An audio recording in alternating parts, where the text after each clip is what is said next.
Hey friend, please subscribe. 1 second for you. Big deal for me. The first time I knew something was really wrong was when my 12-year-old daughter told me to leave my parents' house now. Not, "Can we go?" or "I'm tired." She said it in a voice I've never heard from her before. Whispered, tight. "Dad, get out now." It was a Sunday. Dinner at my folks' place in Cleveland. Same as always. My mom, Colette, talked about money like she was coaching the Fed. My dad, Randall, rolled out another train depot story like anyone hadn't heard it before. And my sister, Sabrina, threw little jabs at me. Why wasn't I picking up more shifts? Why wasn't I pulling my weight? All while her 2 kids turned the backyard into a maple leaf war zone. I'd worked overnight at the steel line hub. Barely 4 hours of sleep. I wasn't there to argue. Just sat quiet at the end of the table, nodded when spoken to, let them all talk over me. Marin was drifting around like she always does, sketchbook in hand, drawing wolves. Always wolves. Then my phone buzzed, lit up with her name. I figured she wanted a Sprite or something. Instead, I answered and heard that whisper. "Dad, get out now." Nothing else. No crying. Just pressure in her voice, like someone was right behind her. Before listening, tell us which city or country you're listening from. Let's see which corners of the world we've gathered from today. Thanks. And now the story. I stood up. No explanation. No plate cleared. I just walked straight out the front door like it was on fire. She was already at the end of the driveway, backpack slung tight, eyes wide but dry, not panicked, just locked in like a soldier. I unlocked the car. She jumped in without a word and didn't even look back at the house. We didn't talk until I pulled into the old garden center lot near Lorraine. It's been closed for years. Glass cracked. Banner still hanging like somebody might open it tomorrow. I killed the engine. "Okay," I said. "Tell me." She didn't turn. Just stared out the windshield and talked like she'd rehearsed it. Said she was in the bathroom and overheard Grandma, Grandpa, and Aunt Sabrina in the kitchen. They didn't know she was there. They were planning something. She said they were talking about how to fix this situation. Said getting her back to her mom, Darlene, would make me snap out of it, start contributing again. They were laughing, joking about making me look unstable, drunk, broke, dangerous. Said the word unfit. My hands froze on the wheel. I asked if they scared her, touched her, anything. She said no, that it wasn't what they did. It was how they said it, like a list they were checking off, like they'd already decided. Then she looked at me, first time since the driveway, and said flat as concrete, "I don't want to go back there, Dad. Not this house. Not to Mom's. Not at all." I told her we weren't going back to my parents, and no one was taking her anywhere. Not without a court order. Not without a fight. She just nodded. We drove home to our little duplex in West Park. Quiet street. Nothing fancy. I parked slow, like if I moved too fast, the moment would break. Upstairs, neighbor Denise passed us in the hall. Saw our faces. Didn't ask. Just said, "I'm here." I nodded. That's all I could do. It felt like the only solid thing I had left. When we got back to the duplex that night, I shut the door, locked it, and just stood there for a second with my hand still on the knob. Marin didn't ask questions. She went to her room, dropped her backpack, and started sketching like it was oxygen. I pulled off my boots and sat down at the kitchen table, just staring at the checklist on the fridge. Homework, snack, shower, lights. 4 dumb words in fat Sharpie block letters. That's how I kept us together. I don't have a system beyond that. No co-parenting app, no whiteboard. Just that list, and the fact that I follow it every single night no matter how tired I am. I'm Dalton, 35. Night dispatcher at Steel Line Logistics, west of Cleveland, off the I-90 interchange. My shift starts at 11 and runs till 7. It's all trailer numbers, inbound routes, seal checks, and drivers calling in late with excuses that smell like gas station coffee and regret. Nobody cares about the dispatcher unless something breaks. And I like that. I punch in. I log my seals. I punch out. Clean. Straight lines. No story to twist. After the divorce, I didn't ask for full custody because I thought Darlene would burn the place down. I just wanted things quiet. What ended up happening was, she took the weekends, I took the school week, and neither of us really fought it. She's not evil, just burnt out. Restaurant nights, salon days, sometimes both in the same 12 hours. She'd come home so flat and sharp at the same time that even the dog we had back then started hiding under the table.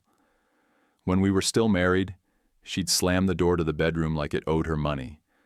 I started waking up early just to get Marin dressed and fed without any explosions. That turned into me doing drop-off, then pickup, then dinner. Darlene didn't argue, just let it shift. We stopped talking unless it was bills or doctors. After a while, even that felt optional. Back then, I was working overtime to make ends meet and sending a little extra to my folks. Paid off their busted water heater, covered the down payment when the Buick coughed its last breath. It wasn't charity, it was family. Or so I thought. When I pulled back to be home more with Marin, the tone shifted fast. My mom started acting like I was punishing them. She made cracks about how a man ought to provide for both generations. My dad stayed quiet, which is his way of agreeing. Sabrina, she was a different beast. She went full offense. "You used to be reliable," she'd text. Or she'd swing by the duplex and say, "Must be nice working 3 nights a week." She works part-time as a classroom aide and fills in at a shoe store on weekends. But she talks like she's holding the family economy together. I never said anything back because arguing with Sabrina is like putting your head in a beehive. You just get stung and nothing changes. Denise moved into the unit above mine last winter. She's remote IT, some server maintenance thing I don't fully get, and runs on Eastern hours. She's quiet, respectful, never makes a scene. When packages kept disappearing off porches, she put a stairwell cam up and said it was to catch the porch gremlins. It got audio too. She told me that was accidental. I didn't believe her. I also didn't mind. Marin likes her. Says she doesn't feel like a grown-up. That's a compliment in her world. Marin doesn't trust easy, but she's found her ways to cope, mostly through drawing. Wolves and foxes, always in pairs. Dens, forests. She started this comic strip called Lupin and Cub. The main enemy is always snakes, with glasses and lipstick and sharp nails. One of them has a bun just like my mother's. I never pointed it out. Couple weeks before the Sunday dinner, Steel Line did a schedule audit. Union rep in a neon vest showed up with a clipboard and a look like he was hunting. One of the day guys, Kevin or Kyle, they blur, came to me with a smile too wide and said, "Hey man, mind cleaning up your Thursday log? Looks like you left early." I told him, "I don't touch the clock. You want to file a correction, do it through dispatch." That's me. Not because I'm a hero. Because if they ever try to say I was somewhere I wasn't, I want the logs to say what actually happened. I thought that was just a bump in the road. Now I look back and think, maybe that guy was part of something. Maybe word was already spreading that I was the one to watch. My family's always had this weird pride in handling things quietly, which usually means behind someone's back. I used to think being quiet kept me safe, that if I kept my head down, nobody could get a good shot. But the problem is, silence makes you real easy to write over. When you don't speak up, someone else starts telling your story for you. That night, sitting at the table with Marin sketching in the next room and Denise's footsteps muffled above us, I knew I couldn't keep doing what I'd always done. My own parents were planning to tear me down, and the only reason I knew was because my 12-year-old kid had the guts to whisper, "Get out." That woke something in me. Morning after that dinner, I walked Marin to school like we always did. Still foggy, still half asleep, but it felt important. She had her sketchbook under one arm and her hood up, even though it wasn't cold. Just ahead of the crosswalk, I saw them, my parents, standing by the school gate like they'd been assigned to morning duty by God himself. My mom in a blazer and flats like she was headed to a prayer meeting, My dad with his hands looped in his belt like he was about to lecture a freight crew. Marin's body stiffened next to me. She didn't say a word, just slowed a step. I leaned down and told her, "Go on, I'm right here." And she took off toward the doors, fast but not running, like she didn't want to give them the win of seeing her scared. Mom came at me first. "Why'd you storm off like that? You scared everyone. You didn't even say goodbye. What kind of message do you think that sends?" I kept my hands in my pockets and said, "I heard enough through Marin. We're not stepping back into your house." Her voice dropped low like she thought the words would hurt less that way. She misunderstood adult talk. She's 12. Kids that age always twist what they hear. "Yeah," I said, stepping in just a little. "So fake bar tabs and stories about gambling problems? That's what now? Parenting?" Her jaw clicked, just locked up for a second. She was about to say more, but Dad stepped in with his usual tone, half disappointment, half sermon. "Dalton, we've done a lot for you and that girl. You know we have. This disrespect, it's hard to take. We've always helped when you needed it." I laughed once, just one breath. "Help? You mean when I paid for your furnace because the guy said this week or freeze? When I floated you after the Buick died? You think that means I owe you my kid now?" He shook his head slow, like I was the one rewriting history. "We're worried. That's not a crime." "No," I said, quieter than I meant. "But lying is."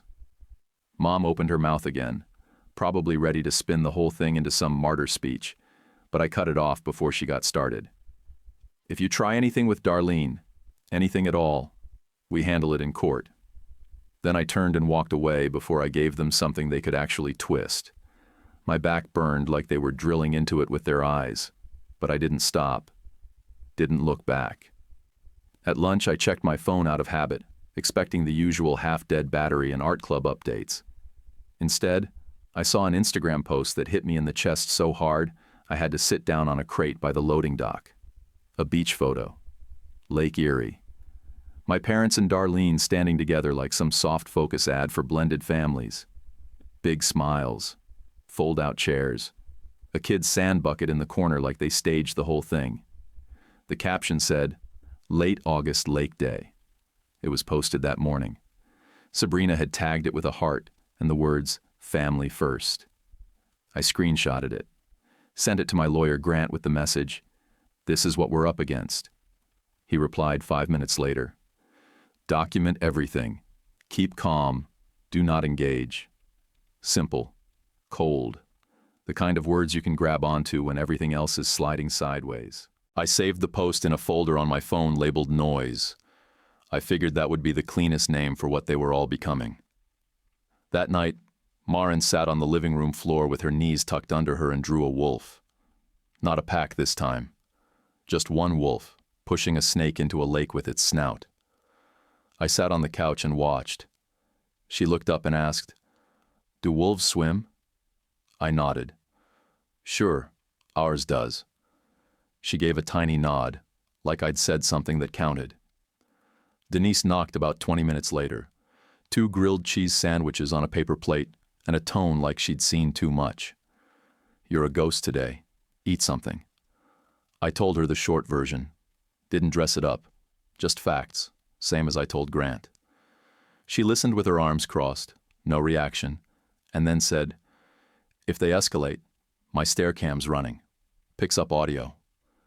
"Even in the hall?" "Especially in the hall," she said. "You think I trust porch thieves more than your family?" I didn't answer that. Just took the sandwich and nodded. I didn't sleep easy that night. I kept getting up to check the locks. Glove box, trunk, mailbox. Took pictures of it all. Clean, time-stamped, no bottles, no nothing. Threw the photos in the noise folder like sandbags before a flood. Before I went to bed, I walked to the fridge and grabbed the Sharpie again. Added 3 new lines to the checklist. Lunch packed? Art supplies? Clothes clean? Dumb stuff, maybe. But I knew the other side was going to come at me with chaos. My only defense was to be the most boring man alive. Thursday morning at 8:40 a.m., just as I was rinsing coffee out of my travel mug, somebody knocked hard enough to shake the door frame. Two people stood there, business calm, badges on lanyards, notebooks already out. The lead one said, "Children's Services. We need to speak with you about a report." No warm-up, no pleasantries. I had toothpaste on my sleeve from Marin's rush to get out the door, and a steel-line hoodie zipped halfway. "Sure," I said. "Come in." My voice came out steady, even though my stomach had already started to drop. They didn't waste time. Anonymous report alleging instability, alcohol in the home, excessive sleep during supervision hours, and strangers coming and going, the lead worker said, like reading off a grocery list. I didn't say, "I know who called." I just started flipping on every light: living room, kitchen, hallway, bathroom. "You can see everything," I told them. "Start wherever you want." We went straight to Marin's room. Her Fox poster was still taped above the bed, neat stack of books by the nightstand, school shoes lined up in the corner. They looked at the inhaler log on the dresser, dates, times, initials, like it was some secret code. In the kitchen, they paused at the fridge and the big Sharpie letters: homework, snack, shower, lights, like they didn't expect to see an actual plan. The younger worker asked, "Do you work nights?" "I'm a dispatcher," I said. "Steel line logistics, 11 p.m. to 7 a.m.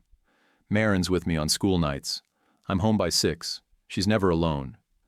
I pulled my phone out. "If you need proof of schedules, I've got swipe logs."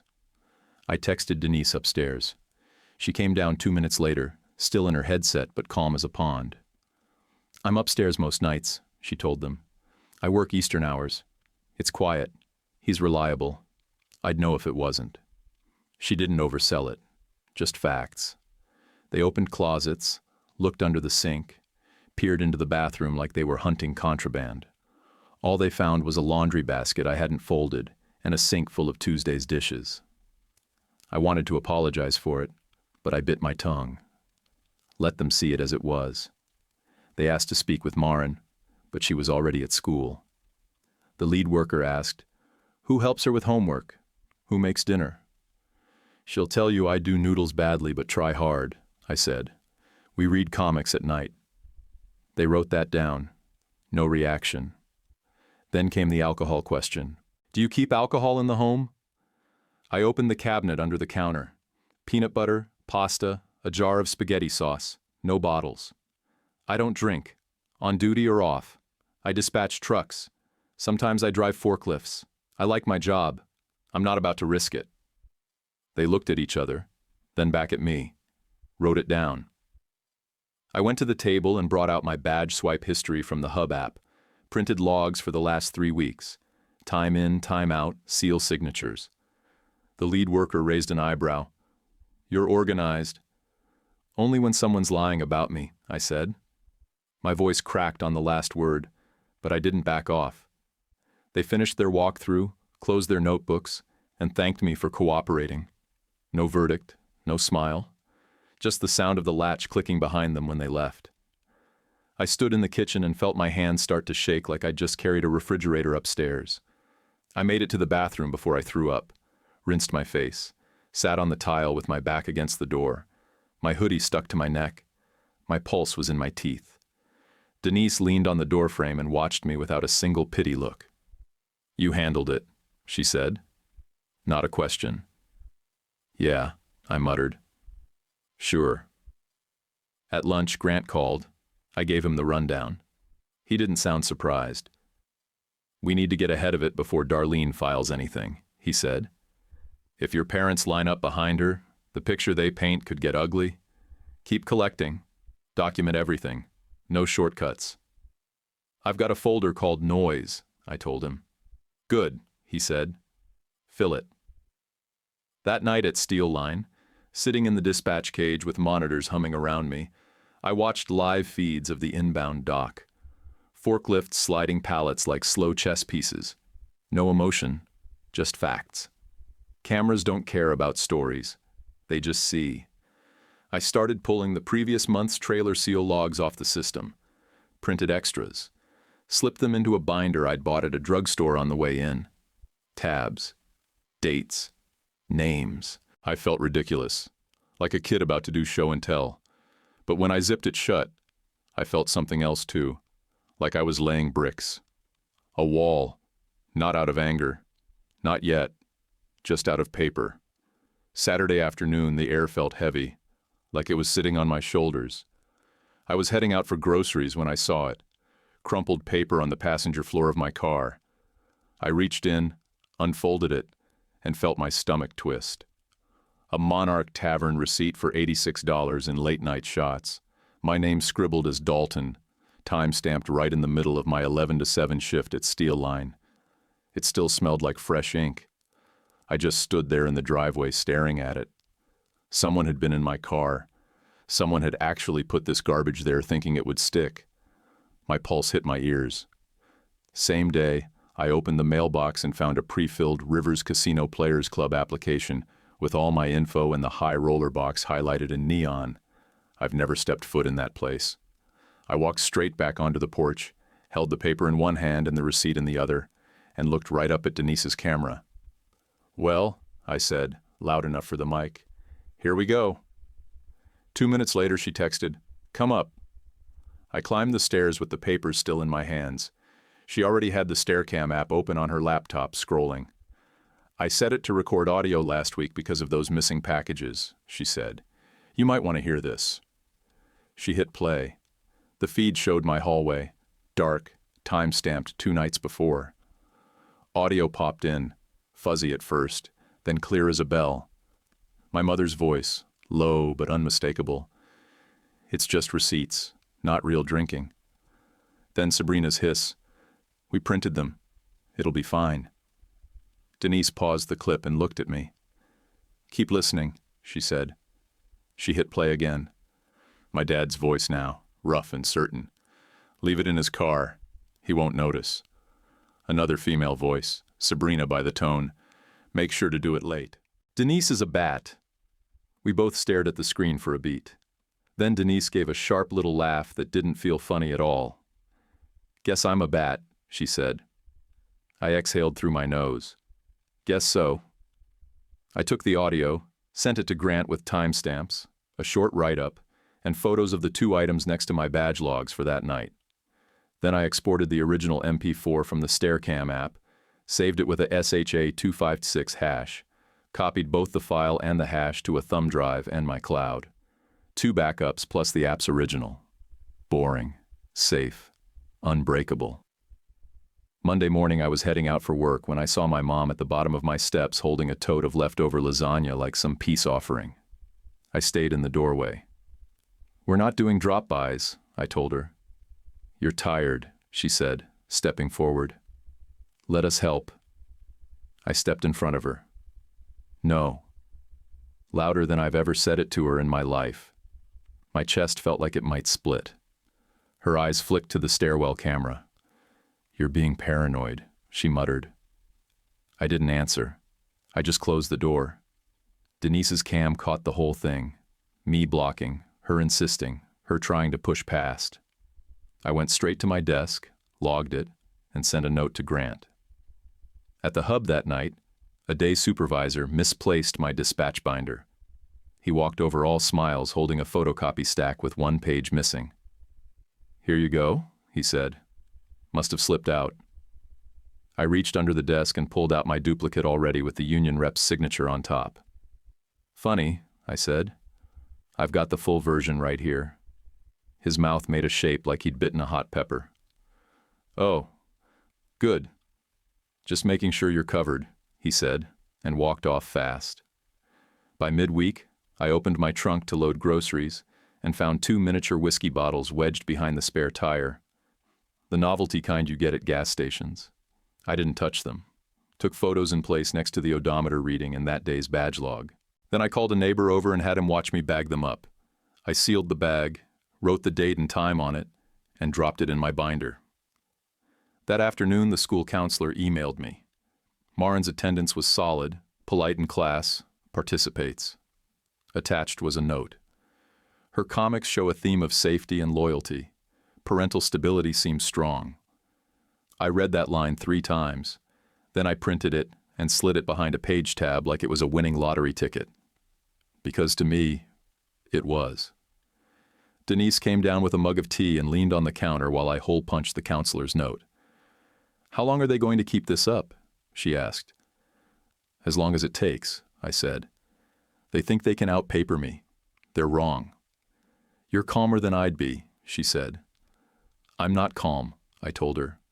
"I'm organized." That night, for the first time in weeks, I slept heavy. Not because the fire was out, but because the file was thick enough to point at when somebody finally asked, "Okay, but what really happened?" The pressure didn't come all at once. It came like a leak in a pipe. Quiet, steady, one drip at a time until you realize the floor's soaked. It started with Sabrina texting me out of nowhere. Long message. The kind she probably rewrote 6 times. Started with, "I hate the tension in this family," and ended with, "Darlene deserves a fair shot."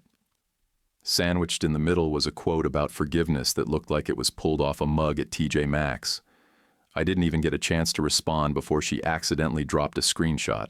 Venmo. $1,400 from Darlene. The note was just a pizza emoji. She unsent it almost instantly, but I already had it screenshotted.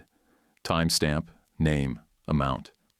I logged it, wrote the date down in ink, saved it to the noise folder, and backed it up twice. I didn't say a word to her. She knew I saw it. That was enough. That same week, Darlene started texting Maren from a new number. "Mommy misses you. I'll pick you up Wednesday." No warning, no permission.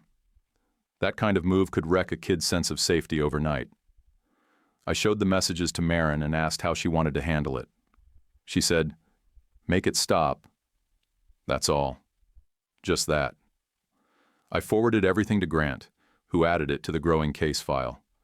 Under court order, Darlene was supposed to use Our Family Wizard. Structured communication, all archived, no side messages. She knew the rules, broke them anyway. Next, my boss called me into his office.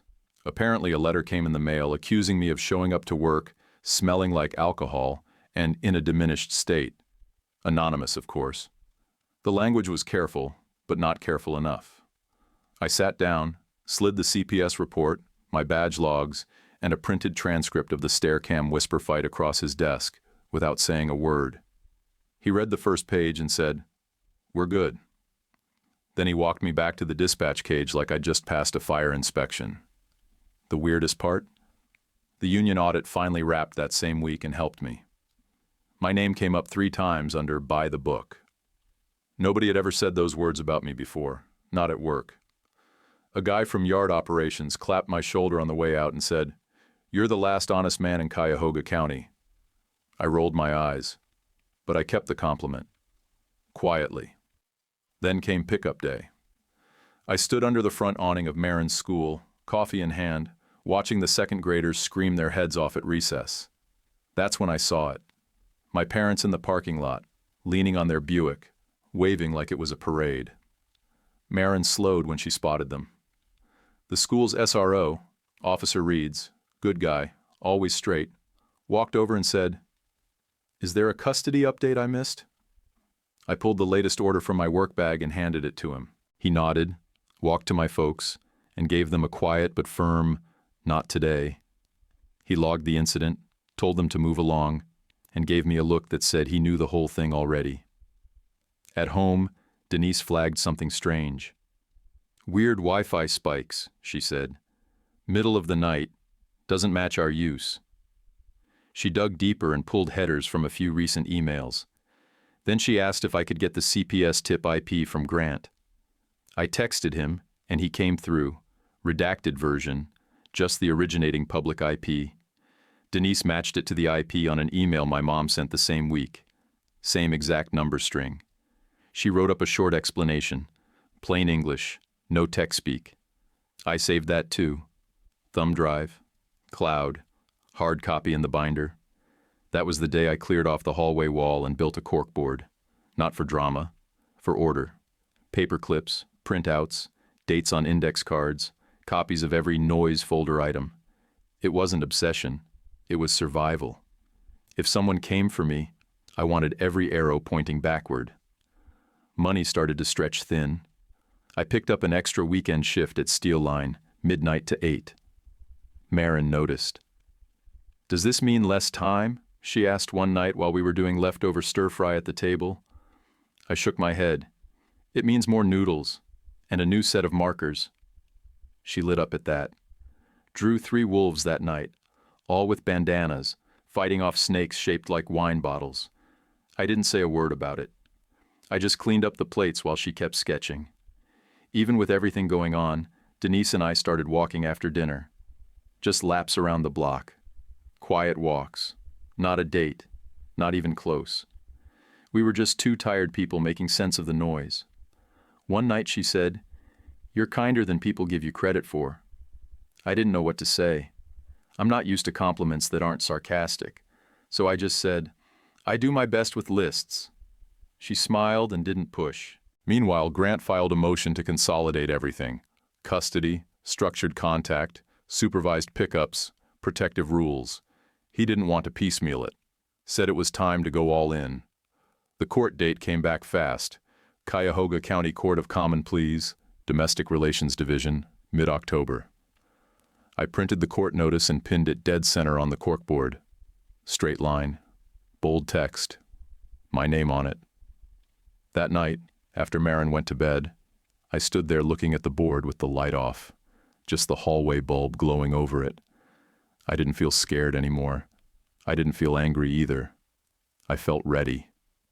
The courtroom smelled like polish and nerves.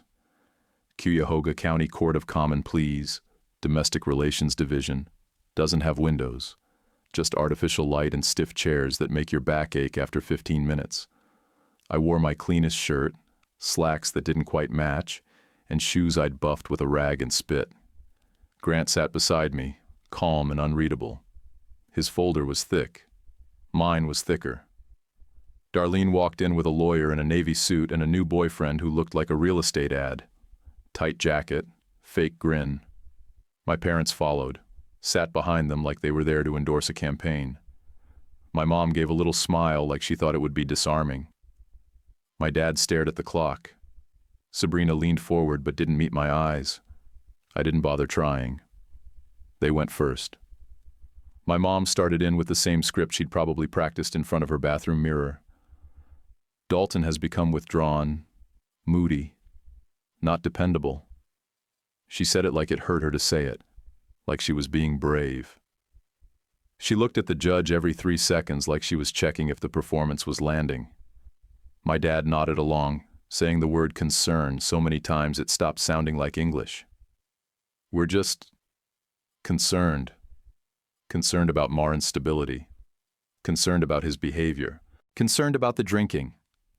Then Sabrina stepped up like she'd been dying to take the mic. "He drinks secretly. He gambles online." And then she reached into her bag and pulled out the fake tavern receipt like she was doing a magic trick. "I found this in his car," she said. Grant stood. "Objection to foundation. No verification of source." The judge barely looked up. "Admitted provisionally. We'll revisit." I sat there with my jaw clenched and stared at the wood grain in the table. I didn't dare look at my mother. If I did, I might say something I couldn't take back. Then came Darlene's lawyer. Calm, smooth, practiced. My client is a consistent presence in the child's life. She provides emotional warmth and structure. She has never interfered with Mr. Dalton's time, but believes this environment may no longer be stable. I almost laughed. The way he said, emotional warmth, like it was a product you could order off a shelf. Grant reached over and put a hand on my sleeve without even looking at me. Just pressure, a signal to keep breathing. I did. Then cross-examination started. Grant flipped open his folder and went for the kill with no change in tone. He asked Sabrina, "Have you received any money from Darlene in the past 6 weeks?" "No," she said quickly. Grant nodded, pulled a sheet from the folder, and placed it on the screen. Can you explain this Venmo transaction dated 3 weeks ago? $1,400, tagged with a pizza emoji? Sabrina blinked. That was babysitting. You babysat for Darlene? No, I mean, gas. She helped me with gas. And some groceries. So not babysitting? She fumbled. It was help. Grant let the silence sit for a moment before moving on. He turned to my mom. Have you discussed creating evidence or planting false materials related to this case? Her lips tightened. No. Never. Have you been to my client's residence since the argument following the Sunday dinner? Only to drop off food, she said. Grant didn't flinch. Do you recall saying, it's just receipts, not real drinking? She froze. Color drained from her face. No, she said finally. But it came out thin. The judge leaned forward slightly. Grant looked up. Your Honor, we request permission to introduce a brief audio recording for impeachment purposes, captured legally by a stairwell camera owned by a resident witness. Darlene's lawyer objected. Foundation, privacy concerns, prejudicial. The judge held up a hand. I'll review during recess. Everyone out for 15. We stood. I walked to the corridor and took a sip of water from the fountain, the kind that never gets cold enough. That's when I saw Darlene and my mother by the far wall, whispering fast. Sabrina stood nearby, awkward and frozen. Darlene suddenly grabbed my mom's wrist hard enough that my mom flinched. Sabrina stepped in fast. A bailiff saw the whole thing. So did the dome camera above them. Darlene yanked her arm free and walked off like she was late for something. When we came back in, the judge had a new tone. Audio clip will be allowed, limited use, for impeachment only, he said. Then he looked down at the docket and added, also, the corridor incident has been noted for demeanor on the record. I felt the table under my palms like it had just turned solid after being water. Grant played a short piece of the clip. My mother's voice. It's just receipts, not real drinking. Sabrina's voice. We printed them. It'll be fine. It didn't sound like a setup. It sounded like a strategy meeting. Nobody in their row moved, not even the boyfriend. We ended for the day right after that. On the way out, my dad wouldn't look at me. My mom rubbed her wrist like it hurt. Sabrina stumbled over a loose heel and caught herself against the wall. She said without raising her eyes, I didn't think it would go like this. I didn't answer. Anything I said would have been gasoline. Day 2 started slower. Everyone looked wrung out, especially the judge. His robe hung heavy, and his tone was flat like he'd had enough of all of us before we even sat down. Grant stood and asked to call Denise for limited technical matters. The judge raised an eyebrow and said, as long as she speaks English. Denise gave a small smile and said, I do, which made 2 people in the courtroom chuckle. Not me. I was too locked in. She stepped up and explained the stair cam like she was walking someone through a coffee machine. Why it exists, how it records, when it runs, what triggers audio.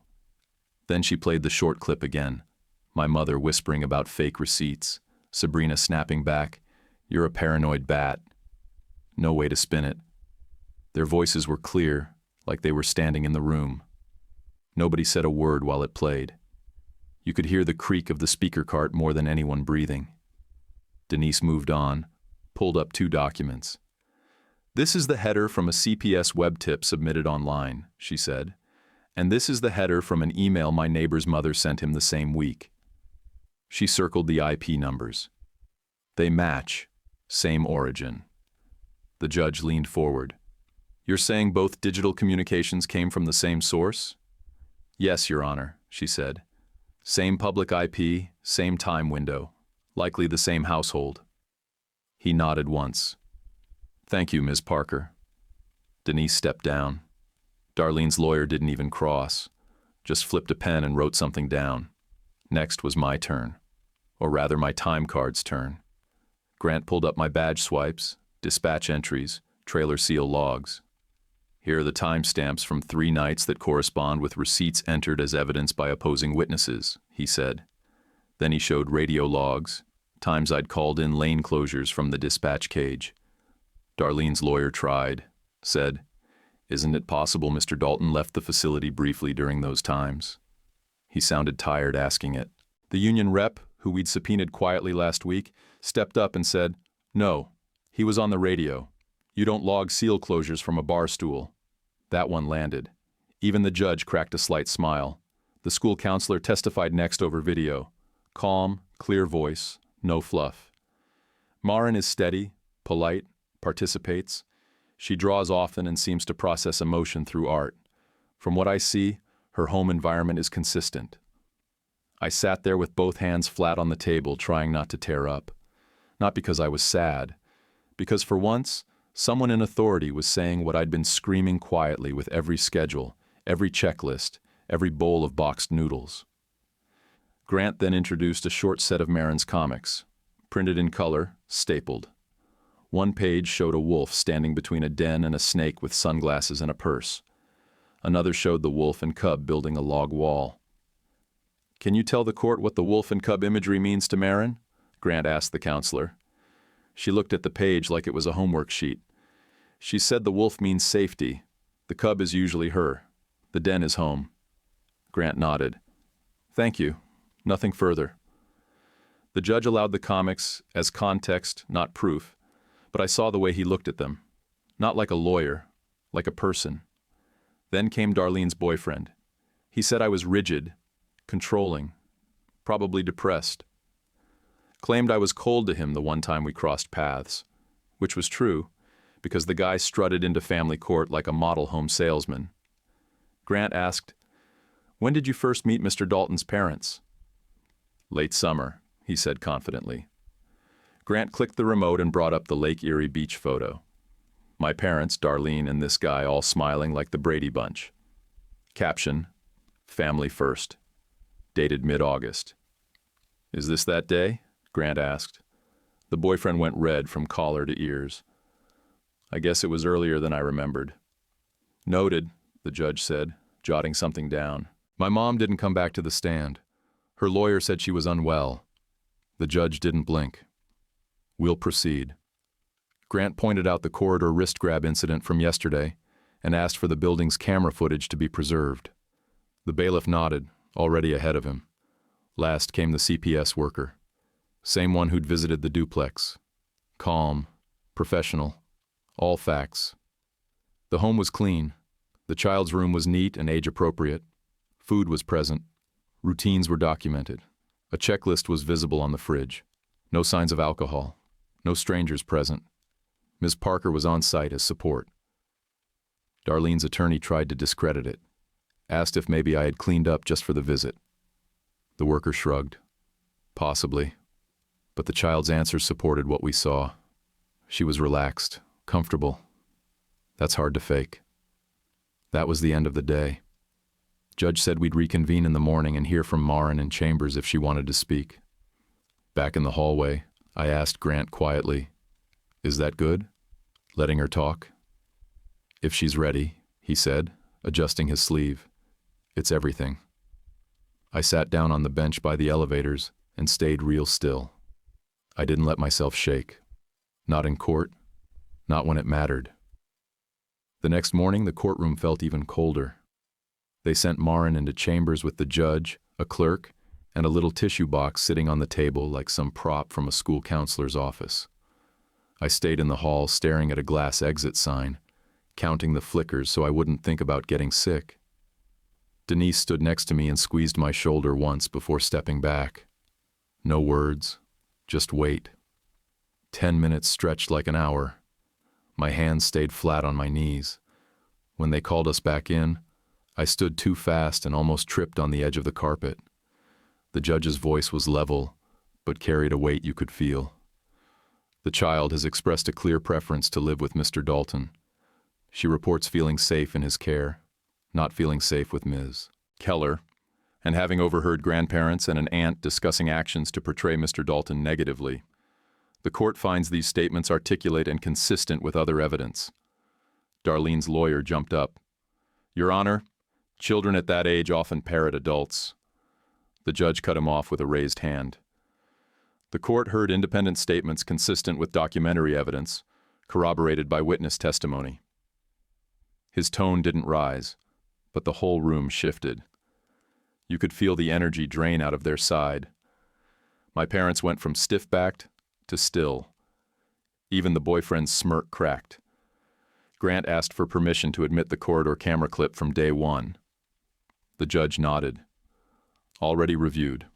Darlene's hand on Colette's wrist. The yank. The verbal exchange. It is concerning and reflective of a lack of calm. Noted on the record.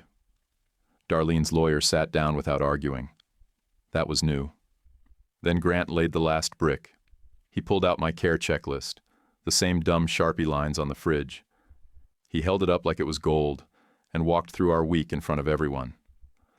Medication administered when prescribed, homework checked nightly, bedtime at 9:30, packed lunches, structured communication, stability. He slid my shift logs beside it. Mr. Dalton works nights and still maintains this for his child. Nobody on their side made a sound. The judge leaned back, took a breath, and ruled from the bench. Primary custody to Mr. Dalton. Structured supervised contact for Ms. Keller pending completion of therapy and parenting classes. No unscheduled third-party involvement. Protective order in place regarding surprise visits and school pickups. Any further attempts by third parties to manufacture evidence will be dealt with harshly. The words landed like a hammer. Sabrina started crying quietly into her hands.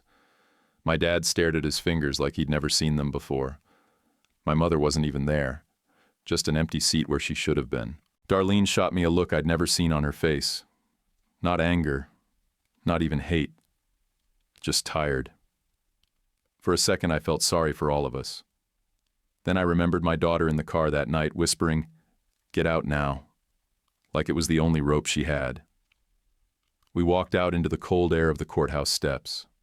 Denise handed Maren a cheap hot chocolate from the vending cart and said, "Victory drink." Maren grinned and said, "Wolves like cocoa." And I laughed out loud right there, harder than I'd laughed in months. People stared. I didn't care. Grant shook my hand, firm, once. "You did the boring work. That wins cases." "I'm framing that quote," I said. "Expect noise for a while," he told me. "Keep the binder close." On the drive home, the windows fogged. Maren used her finger to draw a tiny wolf in the mist. I watched the road and said, "This is our house, our rules. We're keeping it boring forever." "Good," she said, and her voice made it sound like I'd given her the best present in the world. A year doesn't fix everything, but it does wear a new path into the ground if you walk it enough times. Maren got taller, her drawings got sharper, and her wolves still win. Every time. That's one rule she doesn't mess with. I took on shift lead 2 nights a week at Steel Line. Same cage, more paperwork, better pay. I still check my badge swipes like they're fingerprints. I sleep at 8 a.m. most days with clean logs and a fridge checklist that hasn't changed since the hearing. Boring's never looked better. Me and Denise, we didn't plan anything. It just shifted. I fixed her wobbly shelf one day. She taught me how not to burn pancakes the next. One night after a long shift, I sat on her couch too tired to move, and she put her hand on my arm and didn't take it off. I didn't say anything. I just looked at her hand and thought, yeah, that makes sense. And we never had to define it after that. We stayed in the same duplex. The creaky steps still groaned in the morning. The maple out front still dumped leaves like confetti. Sunday dinners moved to my table, spaghetti, salad from a bag, and Denise's brownies that never quite set but taste like something real. Sometimes Maren's art club friend joins us and talks too fast and loud. Sometimes it's just us three, eating in quiet with music low and the oven still ticking. I used to think families like that only happened on sitcoms. Turns out, it just takes one good line drawn and enough time to let the noise die out. My parents tried a soft return around Easter, left a box of pastries on the porch with "Let's talk" written in my mom's sideways cursive. I didn't eat the pastries. I mailed the spare key back with a plain note. No contact until therapy and a written apology to Marin. No surprises. Dalton. It wasn't a slap. It was a line in concrete. Sabrina sent a photo of her kids at a pumpkin patch in early October, followed by a sloppy, low-effort, "Sorry." I replied, "Thanks for the picture." That's it. No wall, no open door. Just what Denise calls guardrails. I like that word. It doesn't shut people out. It just stops the wrong ones from running you off the road. Darlene stuck to the court plan: therapy, parenting classes, monitored visits.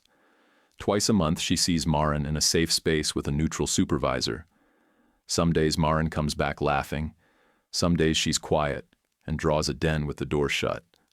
When it's the latter, we do noodles and a dumb movie and leave the talking for another night. CPS closed the file months ago. The final report said, "Stable home demonstrated." School followed up with their own note. Consistent care observed. People talk like paperwork is cold, but those pages felt like armor. I kept copies behind the corkboard tabs with the shift logs and counselor reports. Not for court, for me, for when the doubt creeps in. The union audit rolled into a quiet promotion and a little raise. Not a windfall, just enough. I bought Marin a professional marker set in a metal case that latches like a toolbox. Bought Denise a coffee grinder that sings like a spaceship. We laughed about how grown up that made us. I said, "Guess this is domestic bliss." And she said, "Only if I get to control the playlist." And that was that. Sometimes I still find myself holding my breath when I hear a knock at the door. I'll pause halfway through folding laundry and wait to see if it's the other shoe. But then I glance at the corkboard, clean, steady, boring, and see Marin in the corner sketching a fox in a hoodie, or Denise wiping flour off her cheek with the back of her wrist. And I remember I'm allowed to breathe. Every now and then we drive past the old garden center lot, the one with the shattered greenhouse and the sagging closed-for-season banner. I point at it and say, "That lot saved us." And Marin always answers the same way, with that crooked half-grin. "No, I did." She's right, and that's the kind of win that doesn't fade. Would you have forgiven the family after everything, or drawn the same line Dalton did? Drop a comment, even just "good story," or your take. If you'd like to support the channel, tap Super Thanks. It's optional, but really helps. And please like and subscribe. Huge for us, easy for you. YouTube picked this for you. Tap it. Let's see if they guessed right.